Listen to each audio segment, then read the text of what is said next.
Olá, eu sou Davi Merck, do canal de YouTube Palavra e Família. Eu sou a Carol. Tem sido nosso prazer trabalhar nesses programas sobre o relacionamento conjugal. E hoje nós vamos iniciar uma nova série de 3 programas que tratam do casamento cristocêntrico.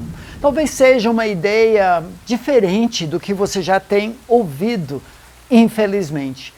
Porque nós entendemos que o propósito do universo é exaltar a Cristo Jesus para a glória de Deus Pai. E isso, com certeza, tem tudo a ver com o casamento, a primeira instituição que Deus criou e que Ele fez para ser um espelho, um reflexo da sua própria glória. Hoje nós queremos tratar da comunicação no relacionamento conjugal. Mas nós sabemos que, infelizmente, desde o início da palavra de Deus, nós encontramos as cicatrizes do pecado, inclusive na comunicação do casal.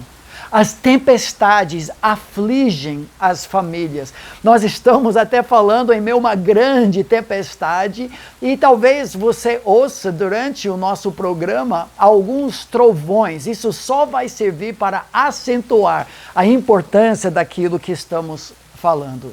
Toda família, desde Gênesis 3, passa por dificuldades, a tragédia do pecado que atingiu a todos. Um livro da Bíblia fantástico que vamos tratar em outros programas, o Cântico dos Cânticos. Até no relacionamento de Salomão e a Sulamita nós encontramos isso. Capítulo 2:15, um texto conhecido por muitos. Diz assim: apanhai-nos as raposas, as rapozinhas que devastam os vinhedos, porque as nossas vinhas estão em flor. Interessante, a Sulamita nesse versículo está pedindo para as companheiras, para amigos, uma prestação de contas, uma proteção do próprio relacionamento em meio às tempestades da vida. E hoje nós queremos ir um pouco além.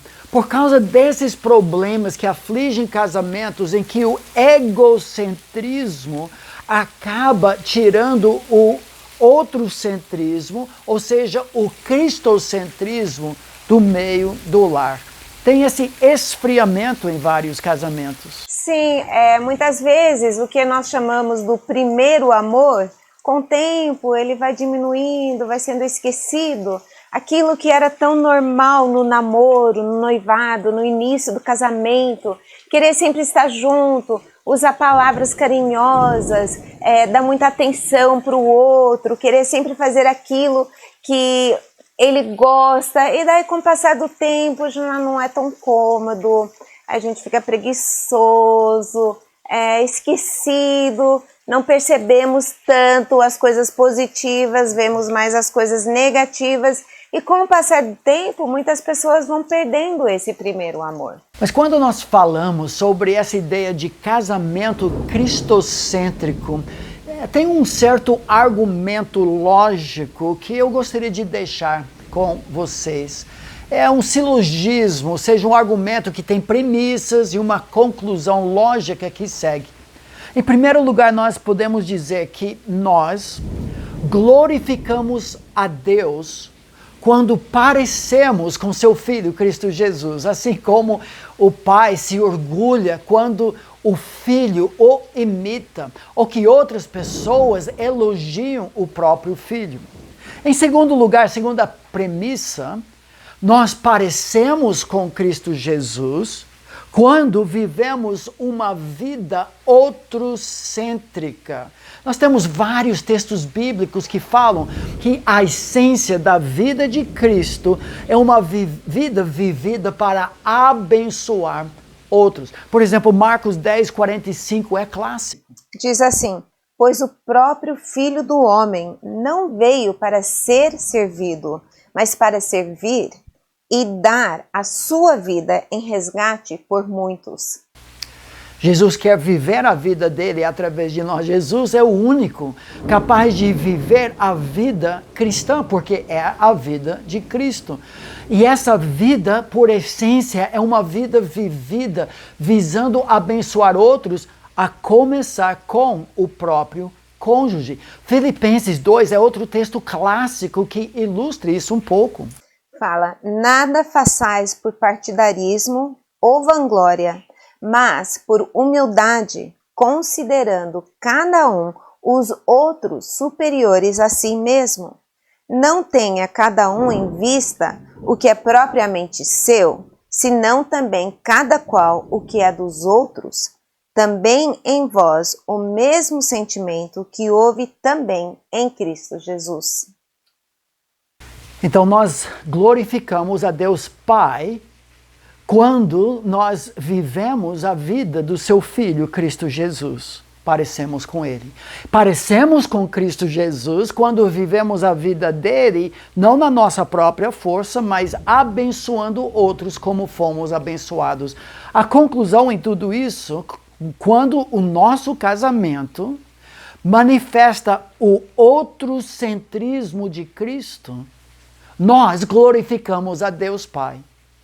Ele tem alegria, orgulho de ver que nós parecemos com seu Filho amado. Isso gera um lema para o casamento cristão. Sim, o casamento cristão, o cristocentrismo cresce quando é um para o outro e ambos para Deus. É uma frase que na nossa família é muito importante. Meus pais têm essa frase gravada na aliança de casamento e 2 dos nossos filhos copiaram e também gravaram nas suas alianças. Um para o outro e ambos para Deus. Isso glorifica o Pai. Agora, a pergunta natural, muito bonito na teoria, mas na prática, como isso funciona? Como tem implicações e aplicações na vida prática? Hoje e nos próximos 2 programas, nós vamos tratar de 3 áreas específicas em que o outrocentrismo de Cristo se manifesta no casamento. Primeiro, na comunicação. Em segundo lugar, nos momentos inevitáveis de conflito. E em terceiro lugar, na própria cama conjugal, na sexualidade do casal. É um livro que nós gostamos muito pelo autor Gary Thomas, chamado Casamento Sagrado, diz isso. A comunicação é, portanto, o sangue do casamento que carrega o oxigênio vital para dentro do coração do nosso romance. A comunicação mantém o casamento vivo. E é na comunicação, na maneira como nós nos expressamos de forma muito prática, que vamos revelar se estamos pensando no outro acima de nós mesmos ou só em nós. Para isso, tem alguns textos bíblicos que eu gosto muito, bem práticos, do livro de Provérbios, que fala muito sobre a língua, sobre comunicação.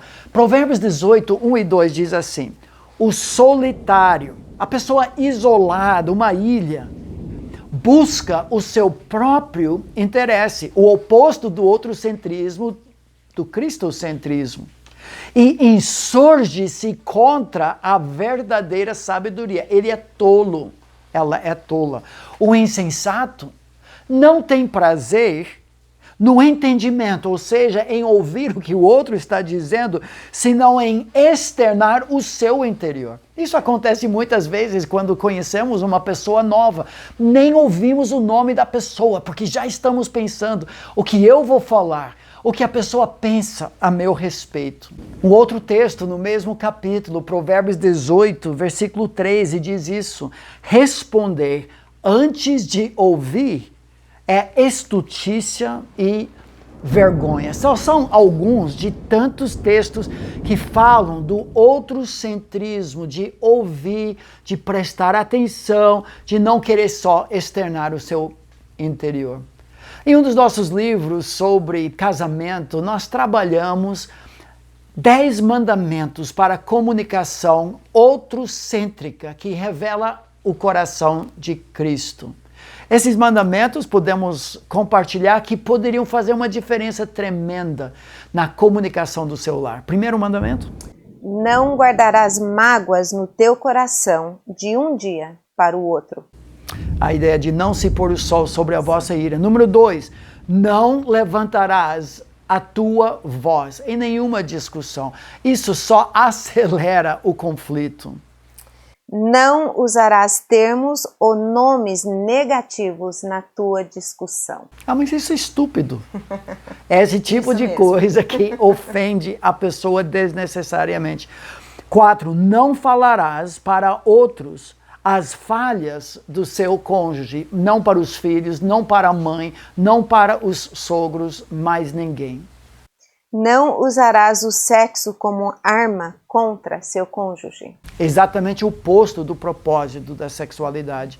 6, não envolverás terceiros na tua discussão. Mais ou menos o que falamos, mas especialmente pensamos aqui nos filhos. Fecharás a tua boca até entender o que o outro realmente está dizendo. Muitas vezes a gente já ouve uma, duas, três palavras e já sei o que está falando. Mas não termina de ouvir e nós já julgamos, interpretamos mal.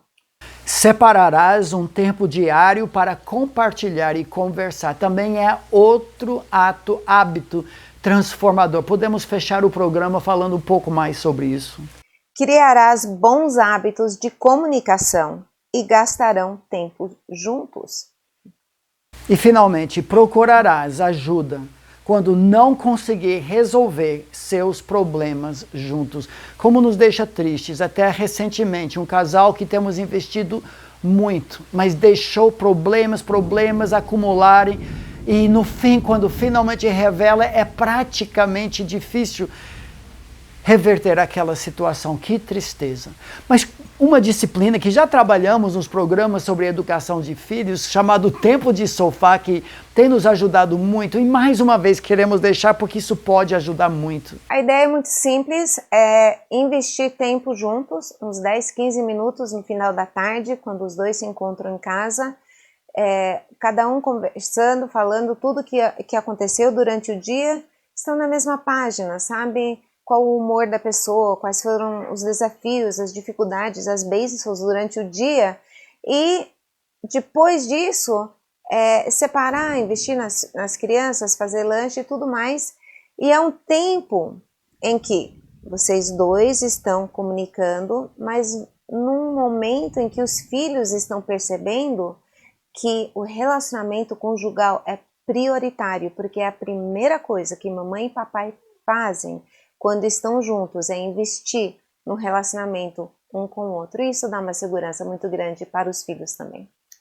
Casamento bíblico é um para o outro, ambos para Deus. Assim revela a vida e o coração de Cristo Jesus em nossos lares. Que Deus assim faça na sua vida, na sua família.